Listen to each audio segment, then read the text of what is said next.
Ähm, Wenn wir gerade miteinander eintauchen in unsere Predigtserie, wo wir mit drin sind. Und ich bin letzte Woche, die ganze Woche in Deutschland gewesen. In Deutschland in einem Weiterbildungskurs, wo mein Profilwahlfach ist. Von der Technik wäre es nice, ihr könntet mir noch schnell den Klick bringen von der PowerPoint. Ich war die ganze Woche in einem Weiterbildungskurs, wo es geht um Gemeindegründung. Gemeindegründung, wie kann man eine Gemeinde heute modern bauen? Und wir haben miteinander so ganz viele Leute aus verschiedenen Landeskirchen in Deutschland daran studiert und eigentlich in die Zukunft träumt. Danke vielmals. Wir haben miteinander in die Zukunft geträumt. Und am Mittwoch war ganz ein spezieller Tag, der 9. November, wo wir miteinander so eine Sequenz hatten, wo wir das Ganze den Morgen müssen unterbrechen, weil der 9. November ist in Deutschland scheinbar ganz ein spezieller Tag. Ein spezieller Tag, wo ganz viele verschiedene Sachen zusammenfallen. Unter anderem ist an diesem Tag Berliner Mauer gefallen, wo Deutschland in die zwei Staaten unterteilt hat. Am 9. November war der erste Putschversuch von Hitler. Am 9. November hat eigentlich die schlimmste und krasseste Judenverfolgung angefangen, die es je gegeben hat. Die Märzrevolution, wo es darum gegangen ist, für sich mehr Menschenrechte einzusetzen, ist an diesem Tag gescheitert. Und der Vorbildmann an dem Tag, wo sich stark für das eingesetzt hat, verschossen wurde. Und es ist so ein Tag in Deutschland, wo unglaublich viel Schönes, aber auch mega viel Schlimmes zusammenprallt. Alles in einem Tag. Und dann haben wir jetzt so eine Sequenz gehabt, wo wir einfach können, über das nachdenken, was an dem Tag passiert ist. Und sie haben so Kerzen gehabt und haben dann so Musik laufen lassen und sie haben das Kerzchen führen können anzünden und jeder für sich das Kerzchen können anzünden mit der Bedeutung, die ihm nachgeht.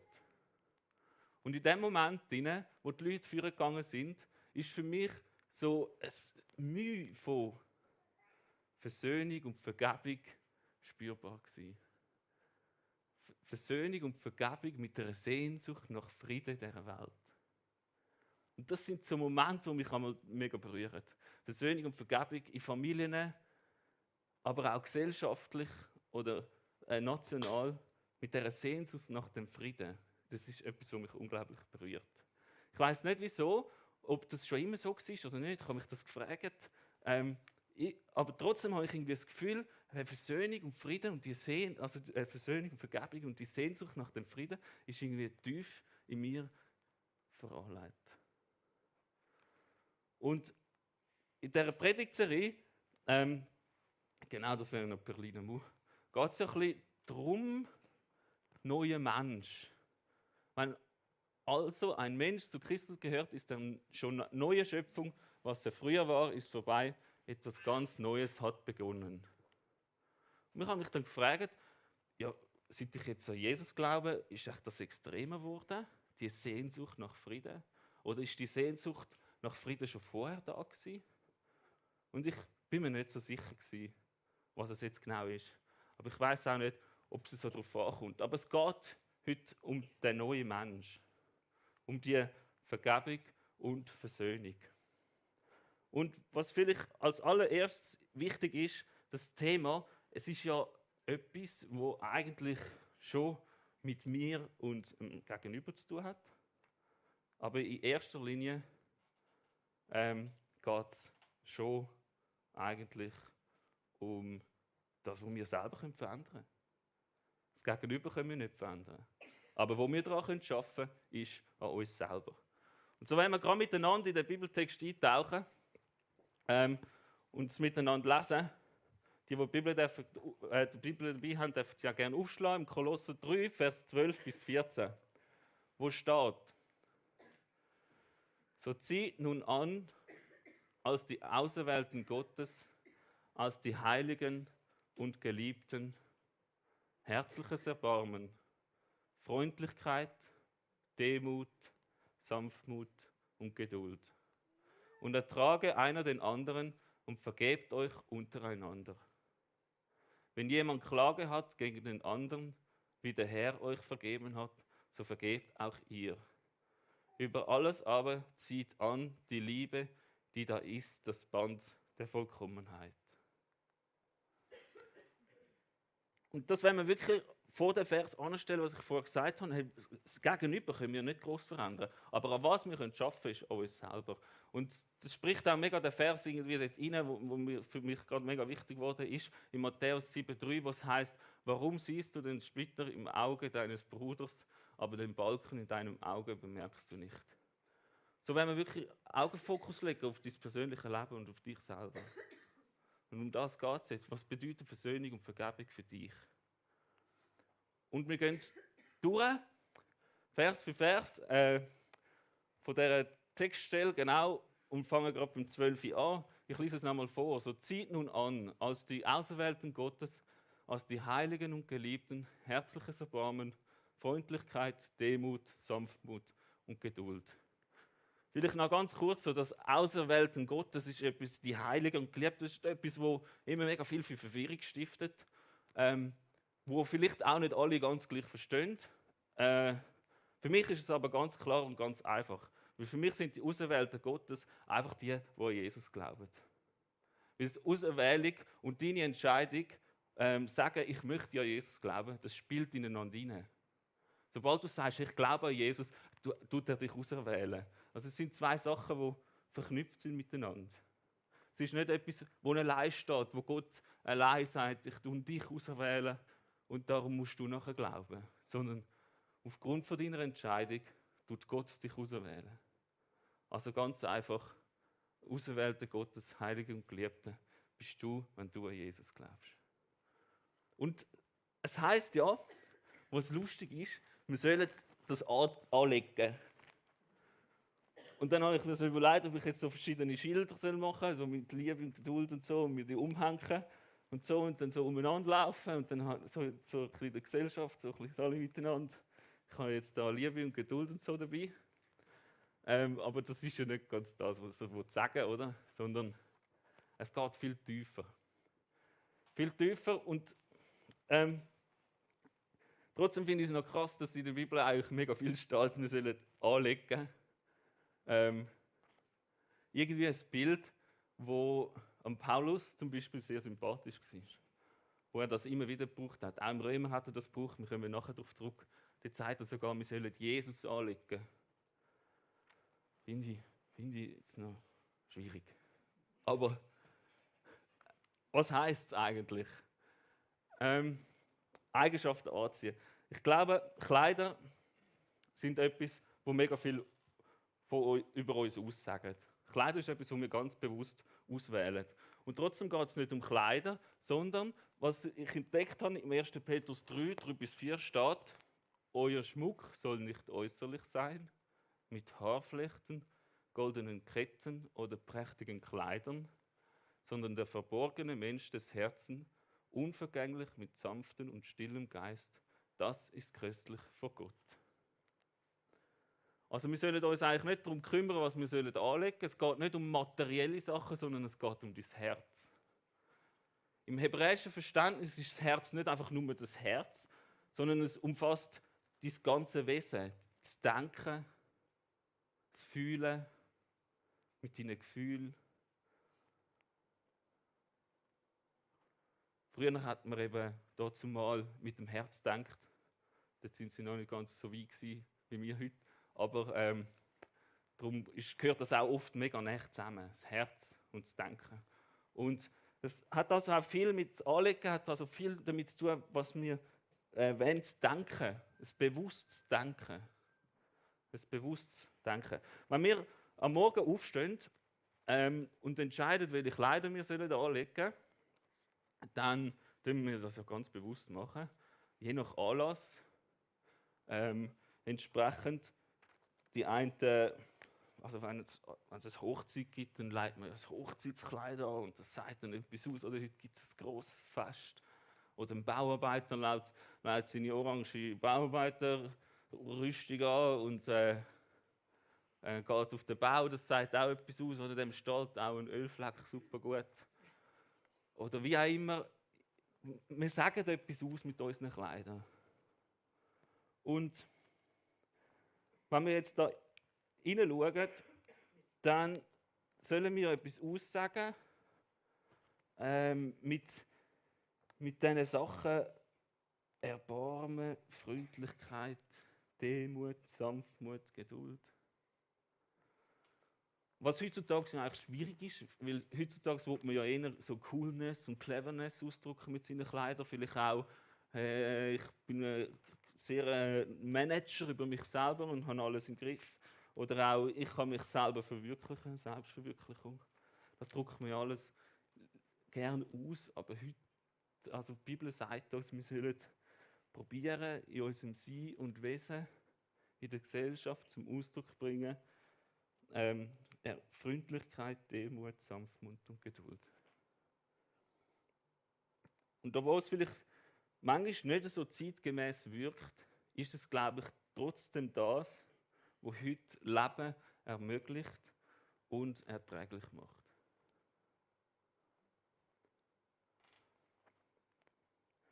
Wir sollen uns also immer wieder bewusst dafür entscheiden, was wir in der Gesellschaft zeigen wollen. Wenn wir diese Eigenschaften zeigen oder wenn wir vielleicht etwas, wo wir das Gefühl haben, ist ein bisschen zeitgemäßer zeigen. Was man auch macht, ist sich jeden Tag für seine Kleider neu entscheiden. Man steht auf und entscheidet sich für das, muss die heute anlegen und das lieber nicht. Und ich glaube, es spielt auch ein bisschen das hinein. Wir müssen uns jeden Tag wieder neu bewusst entscheiden, hey, wir wollen diese Eigenschaften zeigen. Weil wir eine Sehnsucht haben nach Frieden. Und was ich immer wieder krass finde, ist dort rein, wie viel Zeit dass wir verbringen damit, mit materiellen Sachen uns kümmern, um zu zeigen, was wir alles ausdrücken. Also, man kann schon unglaublich lang sich Zeit nehmen, um vor dem Spiegel zu stehen. Man kann unglaublich lang sich die Kleider aussuchen, wieder zur Seite legen und wieder neu führen, weil es einem immer noch nicht ganz passt und so. Ich bin da auch,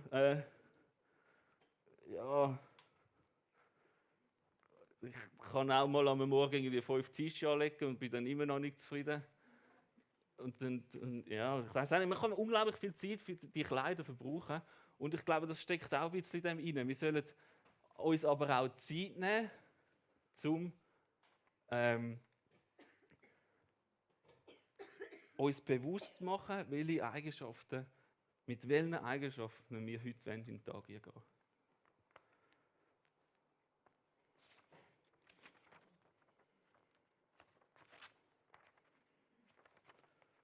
Jetzt haben wir einfach das Bild verloren, aber das macht nichts. Wir machen es einfach ohne weiter. Wir kommen in den zweiten Teil vom Vers, wo steht: Und ertrage einer den anderen und vergebt euch untereinander, wenn jemand Klage hat gegen den anderen. Wie der Herr euch vergeben hat, so vergebt auch ihr. Vergebung. So wie Gott uns vergeben hat, sollen wir auch anderen vergeben. Was heisst Vergebung? Vergebung ist eigentlich nichts anderes als ein Geschenk. Ein Geschenk, wo jemand, der sich ungerecht behandelt fühlt, sagt, es ist okay, ich verzichte auf das.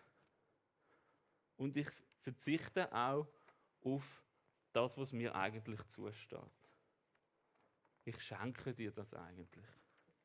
Du musst mir das nicht mehr zurückgeben, was mir eigentlich zusteht. Und dort innen, glaube ich, ist es mega wichtig, dass wenn wir an das Geschenk denken und auch einen unglaublichen Knotenpunkt und Ankerpunkt, dass wir immer wieder in Erinnerung rufen, dass wir alle Fehler haben in unserem Leben. Dort, wo wir das Gefühl haben, am anderen liegt das Problem, dort hocken wir eigentlich in ein Glashaus rein, quasi, und müssen zuerst mal uns selber in Betracht ziehen. Wir können nicht über jemanden schlecht reden, mit dem Wissen, dass auch wir nicht nur Gutes tun. Der biblische christliche Weg zeigt uns eine gute Richtung. Und das ist etwas mega Cooles. Und vor allem auch Jesus, der so weit gegangen ist, der schwierige Weg vorausgegangen ist und sogar am Kreuz dann gesagt hat, den Menschen, die ihn gefoltert und umgebracht haben, vergib auch ihnen. Das ist unglaublich krass, weil das etwas ist, was mich mega bewegt, immer wieder. Aber mich auch herausfordert. Dass wenn ich das Gefühl habe, ich sehe Fehler in den anderen, auch mir immer wieder zu eingestehen, aber ich mache auch Fehler. Und mir selber immer wieder einzugestehen und mit dieser Sehnsucht nach dem Frieden dieser Welt quasi die Abwärtsspirale irgendwie zu unterbrechen. Weil Menschen, denen ungerecht da wird, tun meistens auch anderen weiter ungerecht. Und es ist so eine Abwärtsspirale, wo wir irgendwie reinstehen und sagen, nein, wir haben eine Sehnsucht nach Frieden. Er ist falsch, aber ich bin auch falsch. Und dort rein miteinander Vergebung und Versöhnung suchen. Mache ich alles richtig? Nehme ich mal an, Joel. Ja, okay. Wir haben das Bild verloren. Ich glaube, der Livestream wahrscheinlich auch. Aber es macht nichts. Die Technik macht das immer super. Die sind da dran, das Problem am Lösen. Wir müssen halt einfach, es lohnt sich halt jetzt noch mehr die Bibel vorzunehmen und aufzuschlagen, dann kann man gut mitlesen. Sonst ist es auch ein bisschen schwierig, sich das zu behalten. Genau. Und was ich mega cool finde, ist, es gibt zu dem Ganzen gibt's auch einen mega coolen Vers, wo es darum geht, wir sollen anlegen. Und den lese ich euch vor, der steht in Jesaja 61, Vers 10, wo steht: Ich freue mich im Herrn und meine Seele ist fröhlich in meinem Gott. Denn er hat mir die Kleider des Heils angezogen und mich mit dem Mantel der Gerechtigkeit gekleidet. Wie ein Bräutigam mit priesterlichem Kopfschmuck geziert und wie eine Braut, die in ihrem Geschmeide prangt. Wir sollen anderen vergeben, wie auch Gott uns vergeben hat. Immer wieder bewusst zu werden, hey, er ist vielleicht falsch, aber ich habe auch meine Fehler. Und ich bin auch nicht perfekt. Und das ist so ein Funke, wo Hoffnung entsteht, dass Vergebung und Versöhnung möglich ist. Wenn wir an dem arbeiten können und das auch uns zur Eigenschaft machen. Und immer wieder auch Zeit zu nehmen, über das nachzudenken und nicht einfach in die Situation hineinrennen. Und dann kommen wir zum letzten Teil, zum Vers 14, wo steht: Über alles aber zieht an die Liebe, die da ist, das Band der Vollkommenheit. Wir haben wieder etwas Gutes. Das Band von der Vollkommenheit, also Vollkommenheit heißt eigentlich so erfüllt und beendet und so, jetzt haben wir es.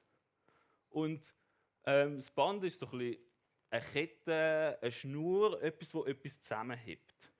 Und ich finde, der Paulus bringt das sehr gut zum Ausdruck, was er eigentlich da sagen will, im Römerbrief, im Römer Kapitel 13, wo es eben genau heißt: Legt all das ab und zieht Jesus Christus wie ein neues Gewand an. Da müssen wir Jesus anlegen. Er soll der Herr eures Lebens sein. Darum passt auf, dass sich nicht alles um eure selbstsüchtigen Wünsche und Begierden dreht. Was heißt das? Wir sollen eigentlich in die Gemeinschaft mit Jesus eingehen. In die Gemeinschaft mit Jesus, aber auch in die Gemeinschaft mit unseren Menschen in unserem Umfeld. Und er bringt das nachher zur Spitze im gleichen Kapitel, wo er sagt: Denn wer seinen Mitmenschen liebt, tut ihm nichts Böses. So wird durch die Liebe das ganze Gesetz erfüllt. Die Liebe, wo das ganze Gesetz erfüllt Vollkommenheit, das Band in der Gemeinschaft zusammenhebt und die Liebe. Die Liebe, das Band von der Vollkommenheit. Und das ist das, was wir in der Gemeinschaft immer wieder voranstellen müssen und uns auch in der Gemeinschaft zusammen immer wieder herausfordern zu lassen. Herausfordern zu lassen, auch gute Freunde vielleicht sich ins Leben reden zu lassen. Dass man den Fokus miteinander nicht verliert auf das Band der Vollkommenheit. Wo im nächsten Schritt Vergebung und Versöhnung möglich machen kann.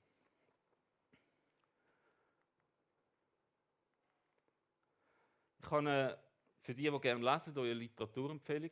Das ist sehr ein cooles Buch vom Konflikt zur Versöhnung. Das lohnt sich mega, dort reinzulesen. Es schreibt mega viel über Versöhnung. Und wie wir das praktisch in unserem Alltag umsetzen können, aber wie wir vor allem uns selber auch immer wieder herausfordern können, die Eigenschaften anzuziehen. Also die Eigenschaften uns bewusst zu machen und zu sagen, ich möchte heute rausgehen.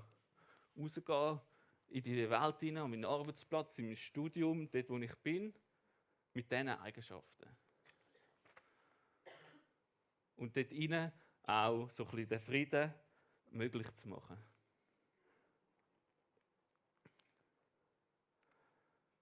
Ich möchte die 3 Punkte von diesen 3 Versen noch ganz praktisch umsetzen. Was heisst denn das jetzt genau? Der erste Punkt, den wir hatten, ist Selbstreflexion pflegen.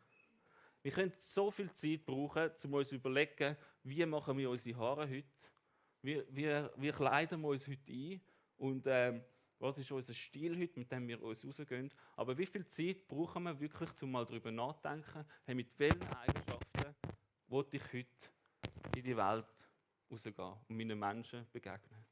Sich selber immer wieder zu reflektieren. Es gibt so viele Tools, wie man das machen kann. Und da möchte ich euch wirklich ermutigen, mal suchen zu gehen, was es da für Tools gibt, wie man das entdecken kann. Was mir immer hilft, und das ist mega einfach und simpel, ist eigentlich, sich einfach einen Moment zu überlegen, wie denkt Gott über mich? Wie sieht er mich? Und wo möchte er mich in eine Richtung führen? Das sind so 3 Fragen, die mir helfen, um mich selber zu reflektieren. Aber du kannst dir gerne das eigene Tool entwickeln oder herausfinden oder recherchieren, damit du das auch immer wieder machen kannst, um dir die Eigenschaften, die wir brauchen, anzuziehen. Dann der nächste Punkt ist, sich gegenseitig Menschlichkeit bewusst machen. Wenn wir uns sehnen nach Vergebung und Versöhnung, ist es mega wichtig, dass wir uns immer wieder bewusst machen, wir sind einfach beides nur Menschen. Ich bin nicht besser wie du und ich habe auch meine Fehler. Und ihr dürft schon vorkommen. Ist gut. Ich habe auch meine Fehler und ich glaube, dort innen entsteht eben auch wieder die Möglichkeit, zu sagen, mal, es ist Vergebung und Versöhnung ist möglich. Und der letzte Punkt ist noch Begleitung durch verbindliche Freundschaft. Um das anzugehen, als neue Menschen, weil es uns wichtig ist, sagen wir wollen in eine Gemeinschaft hineingehen, wo wir miteinander uns immer wieder herausfordern können, den Fokus zu behalten auf das Band von der Vollkommenheit, nämlich die Liebe. Und das ist so wichtig, weil wir verlieren das so schnell aus dem Blick, dass wir sagen, ich habe jetzt irgendwie richtig, mein Blick ist richtig und das, was ich denke, das muss es sein. Aber ich glaube, dort müssen wir uns immer wieder herausfordern. Dass wir wirklich auch Menschen zulassen, die vielleicht anderer Meinung sind, oder Menschen in unser Umfeld hineinlassen, die anders denken. Und uns immer wieder gegenseitig herausfordern.